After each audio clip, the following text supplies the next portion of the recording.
Alias Braning!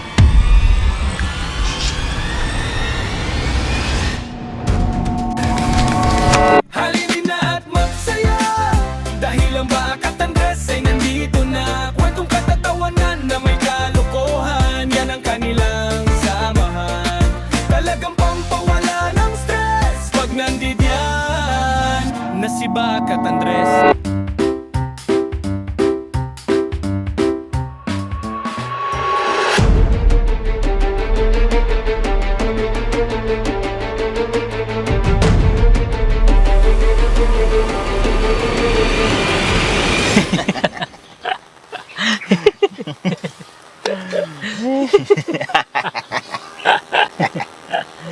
Numati ko man nakataray ni Mitreng.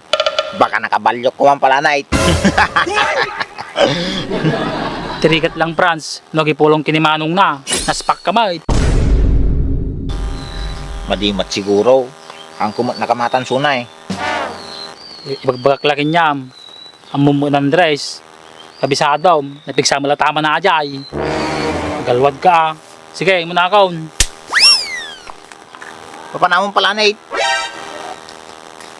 Gawid akaw. Narigaton. Baka may raman akpay. Napunay lakit ti butong ni pala nito na yan.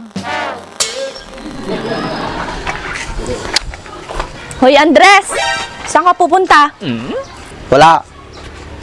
May pupuntahan lang ako. Aanhin mo yan? Ba't may dala kang ganyan?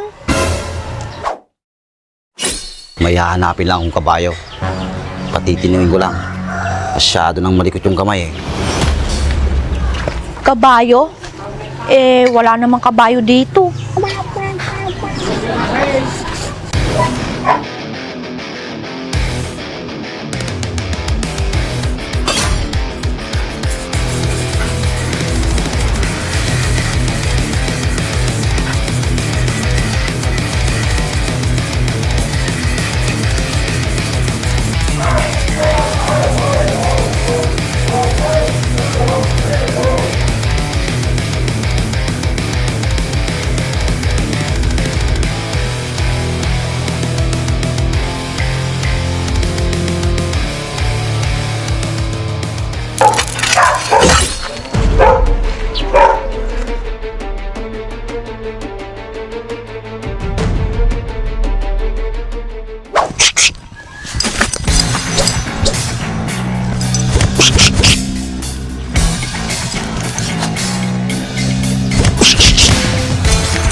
Mercedes!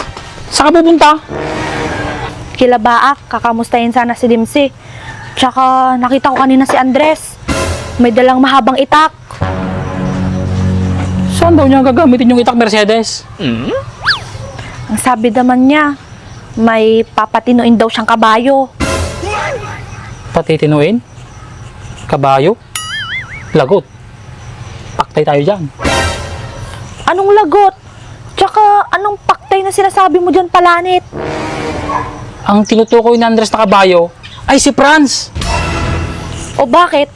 Ano bang ginawa ni Franz kay Andres? Pinagtripan niya kasi si Mitring kahapon.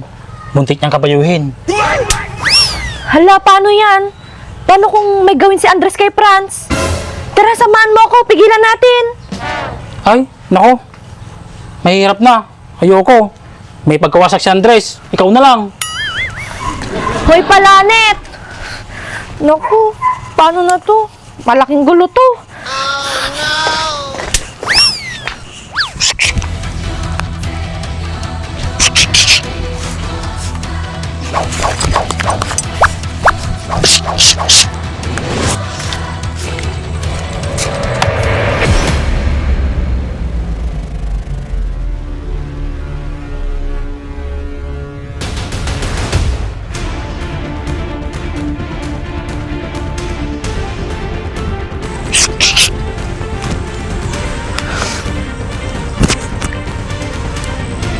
Francisco! Alias Braning!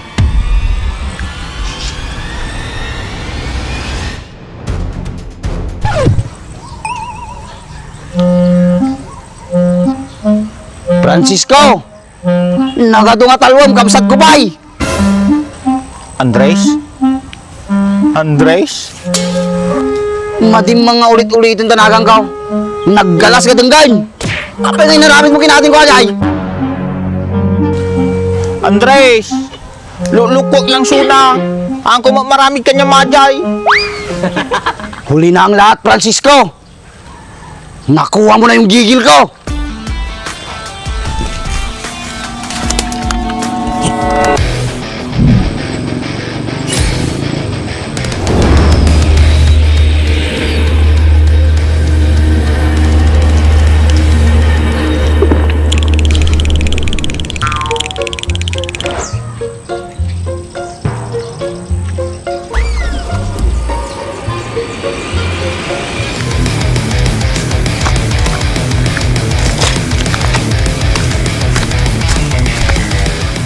Inangkaw, nagatindag di panabas na.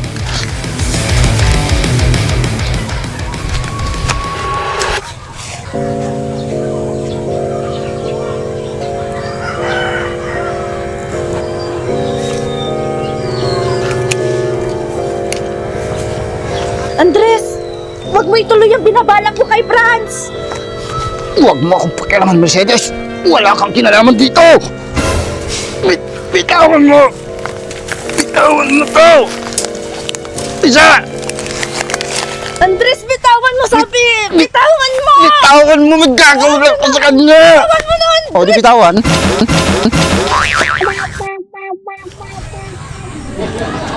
Andres naman, ba't mo binitawan? Hindi naman to yung solusyon. Pwede naman kayo mag-usap ng mahinaon ni Franz. Sabi mo kasi bitawan ko eh. Di binitawan ko. Saka mag-usap. Wala na dapat kaming pag-usapan ng tao na yan. Tinalo niyo yung kapatid ko. Alam mo ba yan? Alam ko, Andres. Sinabi sa akin kanina ni Palanet. Alalahanin mo, may mga anak ka na. Paano kung nadisgrasya mo siya? Eh di nakulong ka. Tsaka, paano kung ikaw naman yung nadisgrasya? Paano yung mga anak mo? Sige nga. Baglangan nun sumangkot ka, Mercedes. Numaday, tadtadin nag-ata, nagpigsa tama na ata nga tao.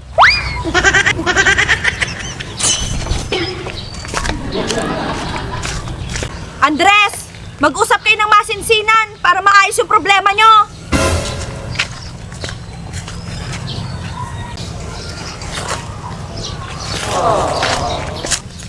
Mercedes, thank you. Hulog ka talaga ng langit.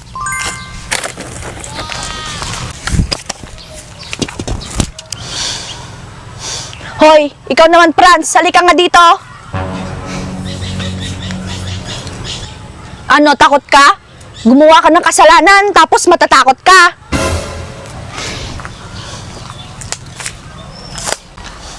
Bakit mo naman kasi nagawa yun kay Mitreng? Wala naman akong ginawa kay Mitring. Hinabol ko lang naman siya at sinabing kakabayuhin. May nagawa ka man o wala, mali pa rin yun. Tsaka babae yun. Kahit sino, matatakot. Kapag nakita mo ulit si Andres, ikaw na ang humingi ng tawad. Para hindi na lumaki ang gulo, magtutropa naman kayo. Gustuhin ko man, Mercedes. Kaso, malakas ang tama nun eh. Eh paano kung hindi kayo magkaayos? Magkasalubong kayo sa daan, magtagaan kayo. Anong mangyayari sa inyo?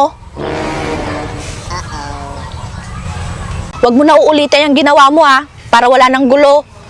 Oo, Mercedes. Salamat ha. Buti na lang talaga dumating ka.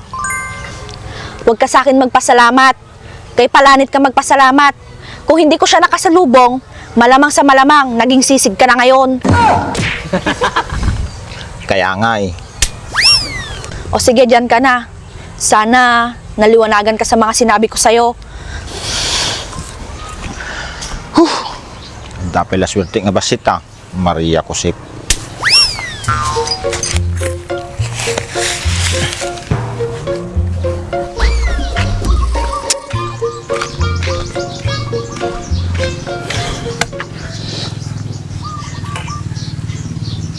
Uray lang na murmura yan sika.